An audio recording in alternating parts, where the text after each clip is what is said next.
Why settle for just two witnesses on the Peshat, Rashi, and Ramban when we could have three or four witnesses when there's so many great commentators who contribute so much? So here I think are the most popular, and then it begins in alphabetical order. We have Ibn Ezra and Sforno. So here is Ibn Ezra, and this is just part of his introduction. He happens to be talking about verse 1 and going into the different ways that people will interpret Torah. And here is his section on the midrashic interpretations, which could just be stories to help somebody who doesn't want to take things literally understand it in story form. Or sometimes they actually are the literal meaning. So, asking why the Torah opens with a bait, followed by these, and it comes up with the numerical value of 410 because the letters were also used as numbers. So it's talking about how, like, even just in story form, but then we could also get a deeper meaning of it, that Genesis 1:1 is like the heavens and the earth are the temple of God, and this was perfect, is complete in itself. I think the verse Genesis 1:1 shouldn't be part of a longer sentence. I think it should be able to stand alone because it's like the world to come. It's perfect. It's the 7 words. So I think it's just like making a statement that this is like the eternal heavens and the earth. Then that's all we can know about it. And then it was destroyed in between verse 1 and verse 2, and that's when darkness came. So verse 2 is like when darkness was on the face of the deep, when the Spirit was hovering. And we can get these deeper meanings of like, what is the deep? So somebody who is righteous, waters can symbolize peoples, that they're like this deep well that you can look into and glean wisdom, Hakma. So the Spirit is hovering over these people. The Spirit of wisdom rested on the expounders of the Torah. He also said things like Leviathan is the Bereshit, the source of God's ways, and the fear of the Lord is the Bereshit, the source of wisdom, or translated the beginning of wisdom. So things like Leviathan, this dragon, this could be like pointing to either the like arrival of Messiah, like the original source of Satan being a dragon, or ultimately that like God in a pure source is imaged to be like a dragon in, it was like Psalms 18 or around there, that we could get into some other time.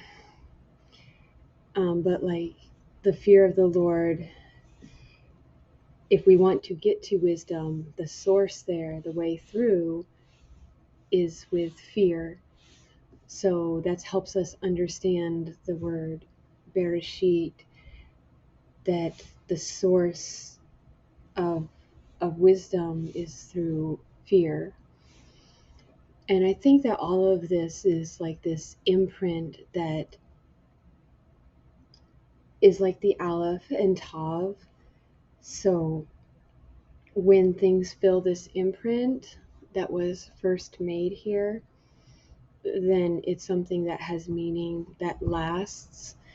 So this picture of there being a temple for God to dwell in and it being destroyed, I think we see this picture again in Torah with a physical temple here on earth. It's a picture of this heavenly imprint that has been made. So basically everything is going to go back to Genesis 1:1. That's why it's important to understand what happened at the beginning, because all of these other things, they're just kind of fitting into this imprint, I think.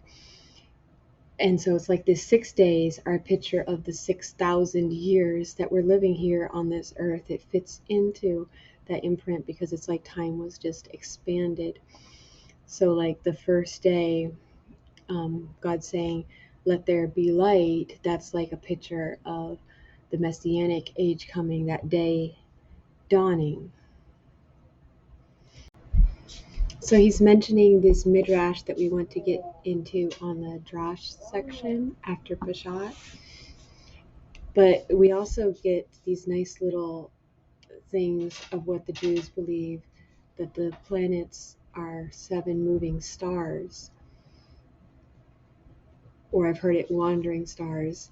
And so Earth is not included. And also interesting that Neptune and Uranus are not included. Maybe they were stars at one point, or they want to be stars. It kind of reminds me of, like, you're no longer worthy to be called sons, is what the prodigal son said of himself. And maybe for this time, they're no longer worthy to be called sons, or even wandering stars, moving stars. So they could have gotten replaced by the sun and the moon on the 4th day. So maybe there were 7 originally, and these are ones that kind of fell.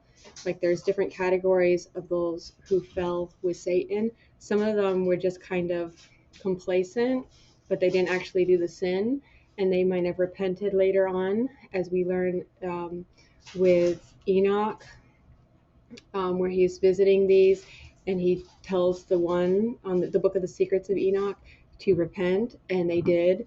And I think it was accepted that they were really repentant, and these were one of the ones that were on a certain heaven, like maybe the 4th heaven or something.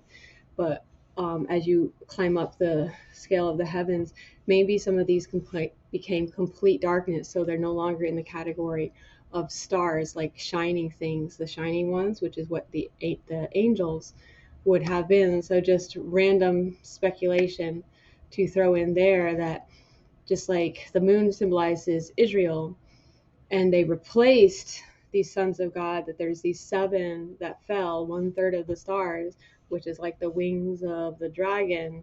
So that Draco should have been like a 3rd dipper in the middle there, with the other 2 dippers on the other side of the dragon tail, that you'd have to take a look at with the constellations. There's 7 stars missing to make the wings of the dragon.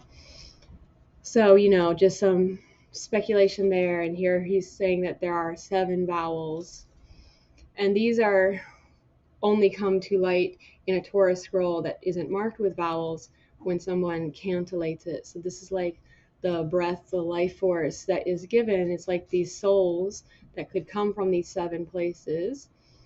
Just speculation as to the connection here of the 7, that we might come from these ancient sources, and we're giving breath to these letters in 7 different ways.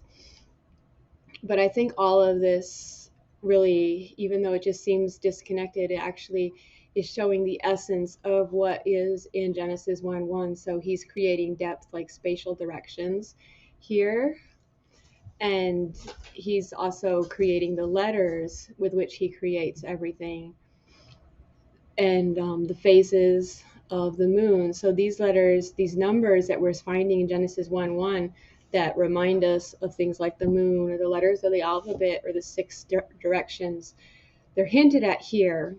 But I think they're trying to give us this essence that would be hard for us to grasp otherwise, because just as much as there are the letters, there's also the numbers, which are equally important. That with these numbers, just as he's creating with the word, the word is also these numbers. So it's showing you like the geometry of creation when we look into these things that the letters hint at. So looking forward to getting into more of that later on. 2 Samuel 2:29 is going to offer us a clue of the meaning of create, bara, and its connection with Barashit. So we also can note that Barashit starts with the 3 letters of bara. If it has the preposition in at the beginning, the bait, there'd be a bait here, a resh, and aleph. And here is what the root of bara looks like. So Eli made himself fat with the reshith of God. So this is that first portion, that word that he's setting aside for himself. That's all the fat belongs to God. So we're not supposed to eat of it. The first fruits belong to God. All of this is kind of synonymous. This is talking about Messiah, I believe, in his entire body. So we could say that God fattened the heavens and the earth, or he filled the heavens and the earth. And so now even Ezra is going to go into how the word create should be connected with the word to eat, which has this meaning of fattening. So he's just going into how it can't actually mean out of nothing. For one, since darkness was created, but darkness doesn't exist without light, so it's coming because of light from light, so it's coming from something. Light is something. And how the sea monsters coming from something because they're coming from the water. And that's why I say creation, all of creation comes from God. He's the essence of everything. So if you want to call God nothing, like the endless being, then for us, it's nothing physical. So from nothing physical, God created all things, but it all is coming from his essence. It's an expression of himself. And how it's the letter Baith could be understood, just like a memory way, is that Baith means two. So we have opposites. So first God, Aleph, God is one, but the next letter, Baith, is he can be expressed with these opposites. So like Antichrist is the opposite of Christ, but they mirror each other. So it's like you wouldn't have light without like darkness. These things go together. You were not going to have one without the other. So the second, so noting above, that is to create or make. And the second, to eat, is found in the verse, neither did he eat bara, bread with them. However, in the latter case, got up from the ground, but he refused and would not bara of the food with them. In the latter case, an aleph has been substituted for a hay. So bara could have the idea of fattening yourself or of consuming something else so there's nothing left. Like you're clearing out land, you're like consuming the trees there. Maybe it has that idea we could convey eating when they cleared out the trees. And we'll skim over this. So in one way, like God's, it becomes a consuming fire, and by him like consuming something that was negative or something that he like had indignation over, so he's clearing out space for creation to exist, like a vacuum kind of thing, and then he's filling it, so it has those two senses of consuming it, so it's cleared out, like space to dwell, but also then dwelling there. And both of those have this idea of eating. So here is bara with an hey, and even Ezra seems to be saying that maybe originally this was an aleph and that there was no difference between these words, and then they developed where to show the distinction. This one has a hey, because I'll show you this is bara with creation. So it's going to first appear here in Genesis 1:1, but that verse I showed you in 2 Samuel, we make yourself fat. It's a definite connection to eating still with the reshith. So bara and reshith, those first two words of Genesis, a definite connection there. And so then you'll see here its first use is here, not used as often, just these few times, but having to do with consuming. So eating bread, this is what Ibn Ezra is going to talk about, but also where they are clearing a space to cut it down. Maybe this has an idea of consumption. This is the word for that's used in Genesis 1:1. So here's continuing with Ibn Ezra.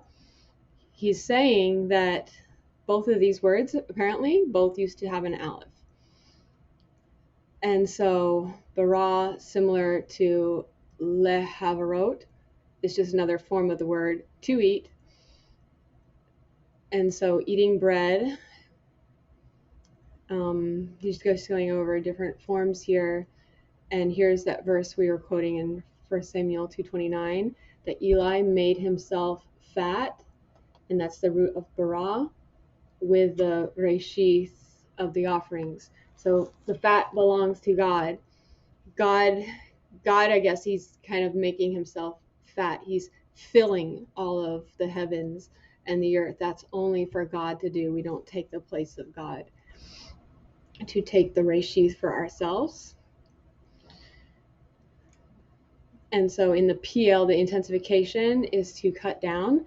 So maybe like the intensification of eating and filling would be like consuming, so there's nothing left. Like God eats the sacrifice, so then there's nothing left. He consumes it. So he's going over the different forms. Baru, in choose a man for you, but rather like bare, hack, dispatch. It has like such an attentive, every time I move my cursor. You could pretend like she wants to listen. So he's saying it's like to cut or set a boundary, but maybe it's more like cut hair. Like you're consuming. So this is like a void that now God can use for creation. Like you make an empty space, you expand your tent for a son to dwell in, and then you fill it. So God's dwelling there.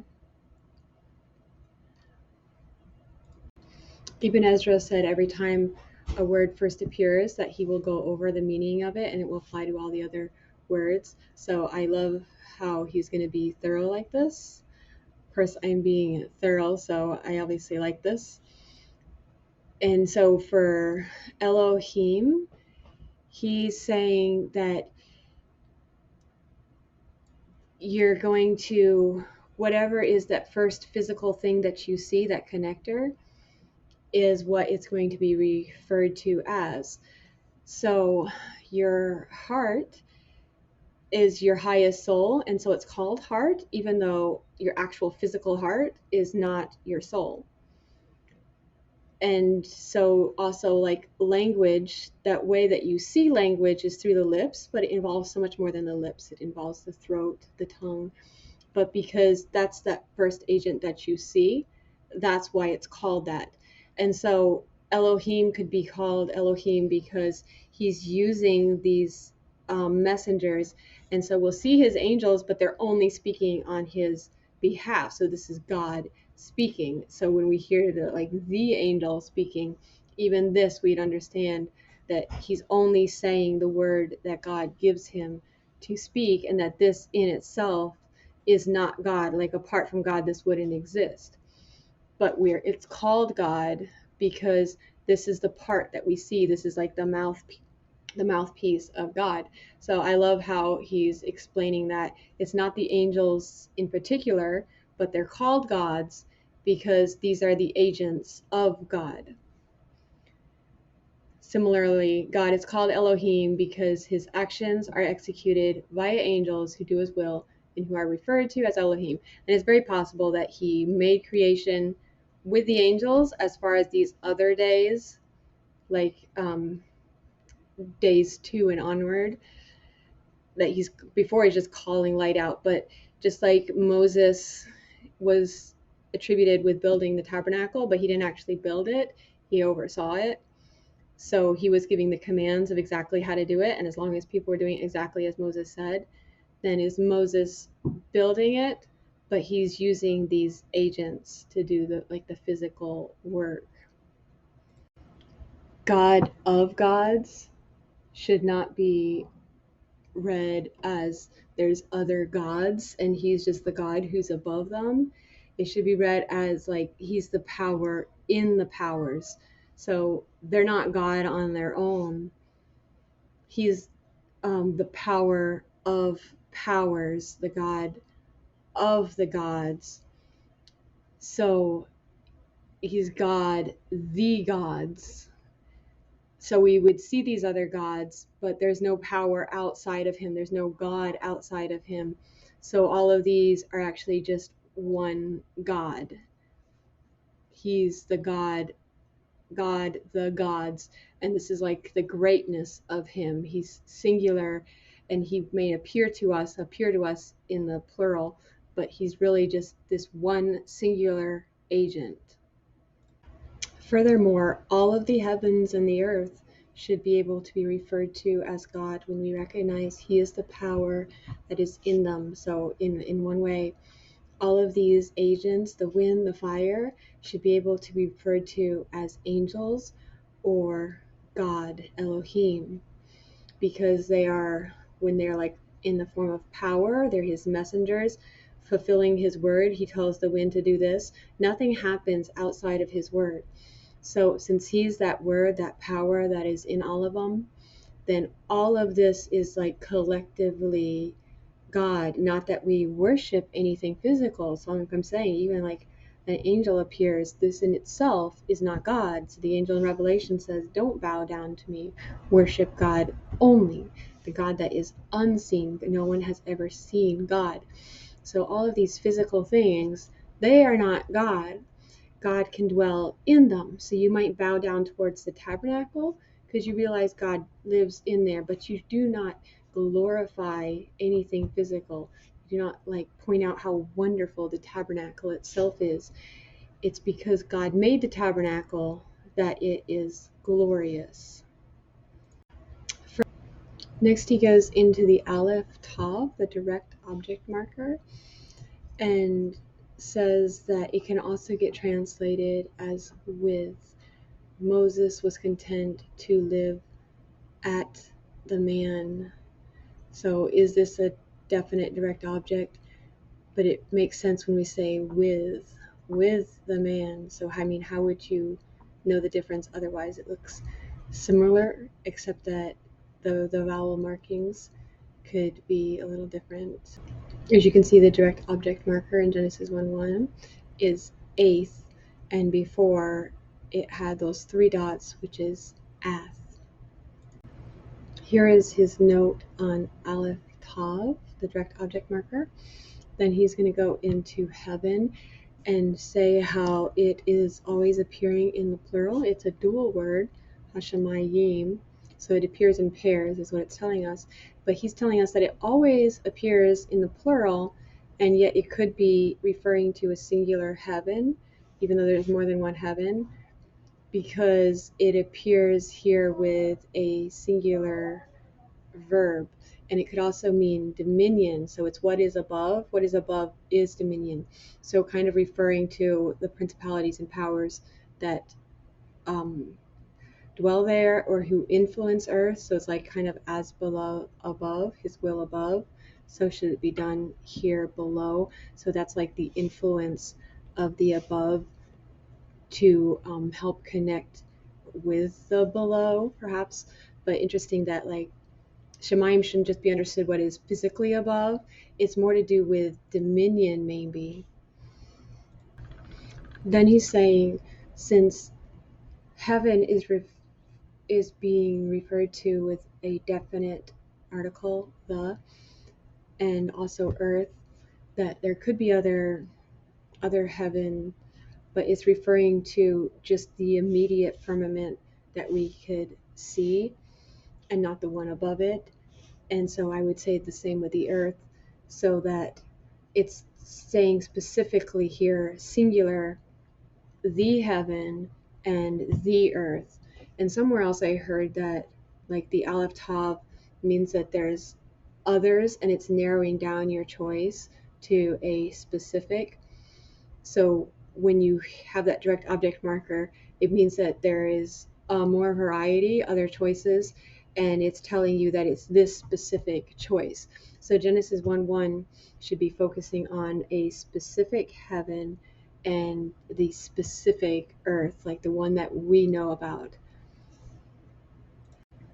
And they are created simultaneously. If earth is the dot and heaven is that huge circle around there, you can't say that one was created before the other. They go together. And I would say that everything in Genesis 1:1 has always existed.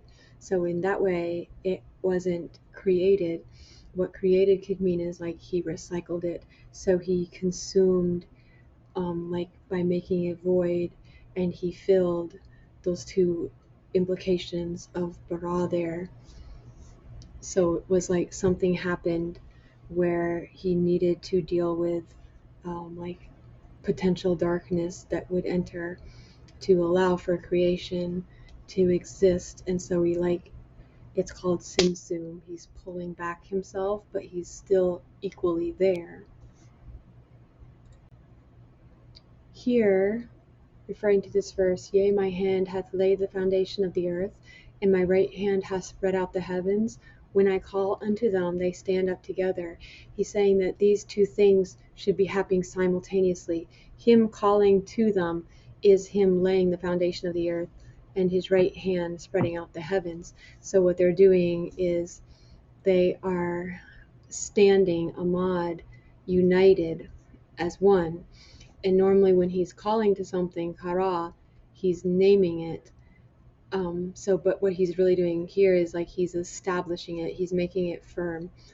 Like that word used for heaven or something like kum is to make it firm. So this would be like a synonym maybe, that they're standing up, that they're arising, they're being made firm.